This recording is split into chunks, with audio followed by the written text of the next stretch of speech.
இப்போ நீங்கள் ஜனவரி மாதம் ஒன்று சொல்லியிருந்தீங்க, விஜய் அரசியலுக்கு வந்திருக்காரு, இப்போதான் ஒன்று போயிட்டு இருக்கு, நான் டிசம்பர் மாதம் அறிவிக்கிறேன் அப்படின்னு சொல்லியிருந்தீங்கன்னா, உங்களுக்கு விஜய் அண்ணனுக்கும் உங்களுக்கு ஏதாச்சும் கூட்டணி தொடர்பு இருக்கா? அப்படி கூட்டணி இல்லை அப்படின்னா அவரை நீங்க எதிர்க்கிறதுக்கு என்ன மாதிரியான ஆயுதம் வச்சு எதிர்த்து நீங்க ஆட்சிக்கு வருவீங்கன்னா, நாம் தமிழர் கட்சி ஆட்சிக்கு வரணும்னு விரும்புறேன்னா, அதனால இந்த கேள்வி உங்கள்கிட்ட கேட்கிறேன்னா. இல்லை, எப்படி ஒரு எதிரி பலகீனமாவான்னு அதை வச்சு நம்ம ஜெயிக்கணும்ட்டு ஒரு வீரன் களத்தில் நிற்க முடியாது. நான் என்னுடைய வலிமை என்னுடைய வீரத்தை வச்சுதான் நான் போருக்கு போய் களத்தில் வெல்ல முடியும். இப்போ எங்களுடைய கோட்பாடு, எங்களுடைய கொள்கை முடிவு, எங்களுடைய நிலைப்பாடை வச்சுதான் நம்ம களத்துல நிற்க முடியும். அவர் பலகீனப்படுவாரு, அவர் தோற்பாரு. அதனால எங்களுடைய கோட்பாடு எதிரி தோற்க வேண்டும் என்பது அல்ல, நாங்கள் ஜெயிக்க வேண்டும் என்பதுதான் எங்களுடைய கோட்பாடு. அந்த அடிப்படையில இப்ப யாரு வந்தாலும் அவங்க என்ன தத்துவத்தை வைக்கிறாங்கன்னு பார்க்கணும், என்ன தத்துவத்தை வைக்கிறாங்கன்னு பார்க்கணும். இப்ப நீங்க வரும்போது ஒரு புதிய ஒரு கொடியை மாற்றிக்கொள்ளல, கொடியை நீங்க அப்படியே அண்ணன் வச்சிருக்க கொடியை அப்படியே எடுத்துக்கிட்டீங்க. கோட்பாட்டை முதல்ல பிறப்பு ஊக்கும், அது நான் வச்சிருக்கிறத நீங்க அப்படியே வச்சுக்கிட்டீங்க. சரி, அதுலலாம் ஒரு இதுவும் இல்லை, நீங்க வச்சுக்கிறீங்க. திருப்பி பெரியார் என் வழிகாட்டின்ட்டீங்க. அந்த இடத்துல ரெண்டு பேருக்கும் முரண் வந்துருது. இந்த தத்துவத்துல நீங்க பாத்தீங்கன்னா பெரியார்கிட்ட இருந்து நம்ம எங்க அடிப்படையில முரண்படுறோம்னா, எடுத்த உடனேயே உலகம் போற்றி கொண்டாடுகிற ஒரு தாய்மொழியை, ஒரு தேசியத்தின் மொழியை, ஆகச் சிறந்த இலக்கிய செழுமை கொண்ட ஒரு மொழியை, முதலாக தோன்றிய மொழி தமிழ், முதல் மாந்தன் தமிழென்ற ஆய்வறிஞர்களால் நிறுவிய ஒரு இனத்தின் மொழியை அவர் சனியன்னு சொல்லிடுறாங்க. நீங்க எல்லாரும் தெளிவாக்கணும்ல இந்த கேள்வி மேல. எடுத்த உடனே நீங்க என்ன பாருங்க, தமிழ் சனியன் அப்படின்னு எடுத்த உடனே சொல்லிடுறாங்க. மதம் பரப்ப வந்த ஜோசப் பிஸ்கி தன் பெயரை வீரமா முனிவன் மாற்றிக்கிட்டு தமிழை ஆழ்ந்து கற்று தேம்பாவணின்னு ஒரு நூல் எழுதி கொடுத்துட்டு போறான். புரியுதா?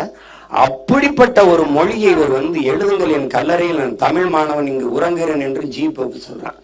அப்படிப்பட்ட ஒரு மொழியை சனியன்னு சொல்லிடுறவள. காட்டு மிராண்டிகளின் பாசை, முட்டாள்களின் பாசை அப்படின்னு சொல்லிடுறாரு. அப்படின்னா என்ன சொல்றாரு, இந்த மொழியை பேசுகிறவன் இவன் காட்டு மிராண்டின்னு சொல்லிடுறாரு, இவன் முட்டாள்னு சொல்லிடுறவள. அடுத்து கேட்கிறாரு, உன் தமிழ்ல என்ன இருக்குன்னு கேட்கிறவள.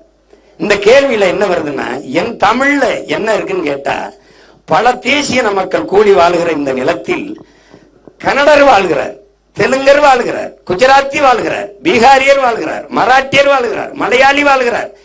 எல்லாரும் வாழும் போது உன் தமிழில் என்ன இருக்குன்னா, அப்ப கன்னடத்துல எல்லாம் இருக்கா அப்படிங்கிற கேள்வி வருதா இல்லையா? வருது. அப்ப தெலுங்குல எல்லாம் இருக்கா, இந்தியில எல்லாம் இருக்கா அப்படின்னு வருது. இப்ப இத்தனை மொழிவெளி மக்கள் வாழ்கிற போது அந்த மக்களுக்கு முன்னாடி என் மொழியை தாழ்த்தி பேசினா எனக்கு எப்படி வலிக்கும்னு பார்க்கணும். இந்த தமிழ் சனின்னு சொன்னதோடு இல்லாம அதை விட்டு ஒழியுங்கள்னு சொல்லிடுறோம்ல. அதுக்கப்புறம் என்ன சொல்றாரு, தமிழோட ஆங்கிலங்கள் பேசு, தமிழையே ஆங்கிலத்தில் எழுது, வேலைக்காரி கூட இங்கிலீஷ்ல பேசு, இங்கிலீஷ படி அப்படிங்கிறப்பல. ஒரு இடத்துல அவர் சொல்றாரு, எனக்கு சமூக தொண்டு செய்ய வருகிற ஒருவனுக்கு மொழியபிமானம் கூடாது, தேசாபிமானம் கூடாது, இனாபிமானம் கூடாதுன்ற.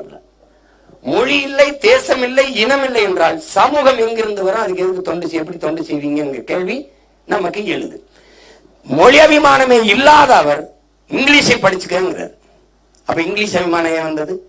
தேசாபிமானமே இல்லைன்னு சொல்ற அவர் திராவிட நாடு கேட்கிறேங்கிறப்பல. அப்ப தேசாபிமானம் இல்லாத நீங்க திராவிட நாடு ஏன் கேட்டீங்க? இனாபிமானமே இல்லாத நீங்க எதுக்கு இவ்வளவு பண அபிமானம் வச்சு சேர்த்தீங்க? எவ்வளவு கேள்வி இருக்குது பாருங்க. இப்ப ஒவ்வொன்னா கேட்டுக்கொண்டே போகும்போது தமிழை, என் தாய்மொழியை ஒழிக்கணுங்கும் போத நமக்கு ஒரு எதிரி ஆயிடுறாங்க.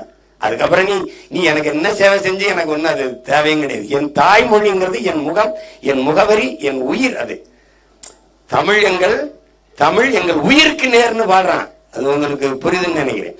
அந்த கோட்பாட்டுல நீங்க எதை ஏற்றீர்கள்? பெரியாருடைய மது ஒழிப்பா? ஒரு இடத்துல கல்லுக்கு எதிராக தென்னை மரத்தை வெட்டினார்னு வருது. தென்னை மரத்தை யாராவது வெட்டுவானா? அறிவு இருக்கிற வெட்டுவானா? ஏன் தோப்பில் கல் இறக்காத, அவ்வளவுதானே. 50-80 ஆண்டுகள் தென்னை மரத்தை வெட்டி சாய்ப்பானா? அங்கேயே பகுத்தறிவுங்கிறது அடிபட்டு போகுது. அடுத்த ஆண்டே கல்லுக்கடையை திறந்து பெரியார் வைத்தார் என்று கல்வெட்டு இருக்குது. அடுத்த ஆண்டே எது தென்னை மரத்தை வெட்டினாருன்னு சொன்ன ஆண்டே. அடுத்து கொஞ்ச நாள் கழிச்சு மது வேணாம்னு ஏன் சொல்ற, எதுக்கு மது விலக்கு கேட்கிற? உலக நாடுகள்ல எந்த நாட்டுல மது இல்லாம இருக்கு?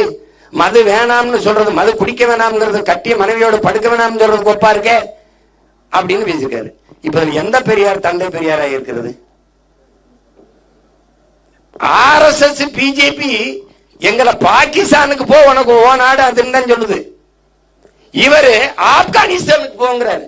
அண்ணே சொல்லுங்கண்ணே, நான் போய் சொல்றேன்னு சொல்லுவேன் நினைப்பாங்கண்ணே.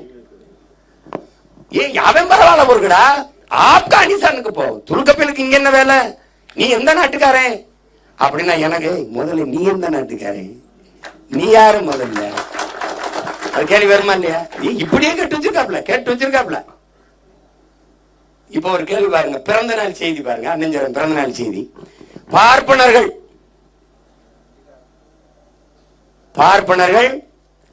கிறிஸ்தவர், பார்ப்பனர்கள் ஒரு எதிரி, பார்ப்பனர்கள் நம்மில் கீழான மக்கள், கீழ் சாதி மக்கள், கிறிஸ்தவர்கள், முகமதியர்கள், இஸ்லாமியர்கள் நமக்கு எதிரிகள். இப்ப இதுல எல்லாரும் நீங்க ஆழ்ந்து கவனிக்கணும். பார்ப்பனர்கள் நம்மில் கீழான மக்கள், கிறிஸ்தவர்கள், இஸ்லாமியர்கள் நமக்கு எதிரி. இந்த நமக்கு இருக்குல்ல, இவனெல்லாம் எதிரி உனக்கு. இந்த நமக்கு எதிரி இருக்குல்ல, இந்த நமக்கு யாருக்கு, நமக்கு யாரு, இந்த நமக்குள்ள யார் இருக்காங்க தம்பி புரியுதா? நமக்குள்ள யார் இருக்காப்ப? நம்மில் கீழான சாதி. நம்மில் கீழானதுன்னா நீ யாரு? அப்போ ஒன்னில் கீழான சாதி எது? நீ எப்படி சாதிய விடுதலை பெற்று வந்தா, சமூக நீதியை காக்க வந்தா, எங்களுக்கு இது பேசணும். நம்மில் ஒன்னில் கீழான சாதி இது எப்படி இருக்கு? அதனால அம்பேத்கர் சொல்றாரு, நான் யாருக்கு அடிமை இல்லை, எனக்கு யாரும் அடிமை இல்லை. இது கோட்பாடா? நம்மில் கீழான மக்கள்னா இது கோட்பாடா? சரி, பார்ப்பனன் எதிரி, நம்மில் கீழான மக்கள் யார் யாரு? அது கேள்வி. கிறிஸ்தவன், இஸ்லாமியன் எதிரி. யாருக்கு எதிரி? அந்த நமக்குள்ள யார் இருக்கா? அப்ப இந்த கேள்விக்கு பதில் இருக்கா உனக்கு? இப்ப இதுக்கு பதில் யார் சொல்லணும்? வழிகாட்டி, கொள்கை வழிகாட்டின்னு வந்தாலும் அவர் சொல்லணுமா இல்லையா? என்னன்னா சொல்லணும். இப்பதானே முக்கியம். இப்ப நீங்க திராவிட இயக்கத்தில் இருக்கிற தலைவர்கள் எல்லாம் பாரு, கள்ளக்காதல்னு சொல்லக்கூடாதுன்றாங்க. காதல் என்னங்க? கள்ளக்காதல், நல்ல காதல், அது திருமணம் கடந்த உறவு அப்படிதான் சொல்லணுங்கிறாங்க. இந்த கோட்பாட்டுக்கு 1971 நினைக்கிறேன், 71 தானடா தம்பி, சேலம் மாநாட்டுல அவர் 3வது தீர்மானமா போடுறாப்ல, கணவன் இருக்கும்போது மனைவிக்கு வேறொரு ஆண்மகனோட விருப்பம் ஏற்பட்டால் அந்த ஆண்மகனோட போய் இணைந்து அவர் உறவு வைத்துக் கொள்வதில்லை, தொடர் வைத்துக் கொள்வதை குற்றமாக கருதக்கூடாது. சேர்ந்து வாழ்றத குற்றமாக கருதக்கூடாது. ஒரு முற்போக்காளன், ஒரு சீர்திருத்தவாதி பிடிக்கலைன்னா அவரோட இருந்து, ஏமா நீனும் வாழாம அவரே வாழாம மனமுறிவு பெற்று உனக்கு பிடித்தமான ஆண்மகனோட போய் வாழ்ந்துக்கிறது, சட்டப்படி மனமுறிவை பெற்று வாழ்ந்துக்கிறது சமூக சீர்திருத்தம், முற்போக்கு, மாறுதல். புருஷன் இருக்கும்போதே இன்னொருத்தனோட தொடர் வச்சுக்க, அதை குற்றமா கருதாதேன்னு பேசுறது எப்படிப்பட்ட சமூக சீர்திருத்தம், எப்படிப்பட்ட பெண்ணிய உரிமைங்கிறது நீ தான் பேசணும். புரியுதா? இப்படி கேள்வி கேட்டே போனேன்னு வச்சுக்க, இதுவே ஒரு 40 மணி நேரம் ஆகும். அதனால அது தனி கேள்வி. அதனால நீங்க என்ன தத்துவத்தை எடுத்து வச்சு வாராய்னா, நீங்க தமிழ் என்று பேசல, தமிழர் என்று பேசல, மொழி இனம் என்று நம்மை பிரிப்பார்கள் பேசுறாப்ல. சாதி, மதம், மொழி, இனம் என்று பிரிப்பார்கள் என்று அவர் மாநாட்டில் பேசுனது இருக்கு. முதல் மாநாட்டில் மொழி இனம் என்று பிரிப்பார்கள் அப்படிங்கறத எப்படி இருக்கிறீங்க? உலகம் எங்கும் மொழி வழிதான் அரசியல் நடக்குது. மொழி இன அடிப்படையில் தான் அரசியல் கட்டமைக்கப்படுது. அதை போய் நீங்க இப்ப இந்தியாவே இத்தனை மாநிலங்கள் பிரிக்கப்பட்டது சாதி வழியோ மத வழியோ அல்ல, மொழி இன அடிப்படையில் தான் இத்தனை மாநிலங்கள் பிரிக்கப்பட்டிருக்கு. அப்படின்னா அந்த மொழி வழிய மாநிலங்கள் பிரிக்கப்பட்டதை நீங்கள் ஏற்கிறீர்களா, எதிர்க்கிறீர்களா? அப்படிதானே நீங்க பார்க்கணும். அப்ப நீங்க தமிழக வாழ்வுரிமை, தமிழக வெற்றி கழகம் அப்படின்னு கட்சி ஆரம்பிச்சிருக்க கூடாது. அகில இந்திய வெற்றி கழகம் அப்படிதான் நீங்க ஆரம்பிச்சிருக்கணும். இல்ல அகில உலக அப்படிதானே ஆரம்பிச்சிருக்கணும். உங்களுக்கு புரியுதா? அப்ப எந்த ஒரு அரசியலும் அந்தந்த தேசிய இனத்தின் மொழி, கலை, இலக்கியம், பண்பாடு, வழிபாடு, அவனுடைய நிலம், வளம், மக்களின் நலம், இந்த அடிப்படையில் கட்டி எழுப்பப்படலைன்னா அந்த அரசியல் அது சரியான அரசியல் அல்ல. அந்த அடிப்படையில் தான் அவர் கோட்பாடு வேறையாயிருச்சு, நம்ம கோட்பாடு வேறையாயிருச்சு. இப்ப அதை பத்தி பேசி நமக்கு பயன் இல்லை. கச்சத்தீவுல என்ன உங்க நிலைப்பாடு? காவிரி நதிநீர் உரிமையில என்ன நிலைப்பாடு? மொழி செத்துருச்சு, தமிழ் செத்துருச்சு, அதை மீட்டுருவாக்கம் செய்யறதுல உங்க நிலைப்பாடு என்ன? இப்ப தமிழ் பயிற்று மொழிங்கிறோம், இங்க பாடமொழியா இருக்கு, சில இதுல விருப்ப மொழியா இருக்கு. இதுல எது உங்க மொழி கொள்கையில உங்க நிலைப்பாடு? இதுல பல கேள்விகள் இருக்கு. அதனால இப்ப அது நீண்ட நேர விவாதம், அதை விட்டுருவோம். நம்ம யாரோடும் சேரல, தனிச்சு 8 கோடி மக்களோடு சேர்ந்து போட்டியிடுறோம், வெல்றோம்.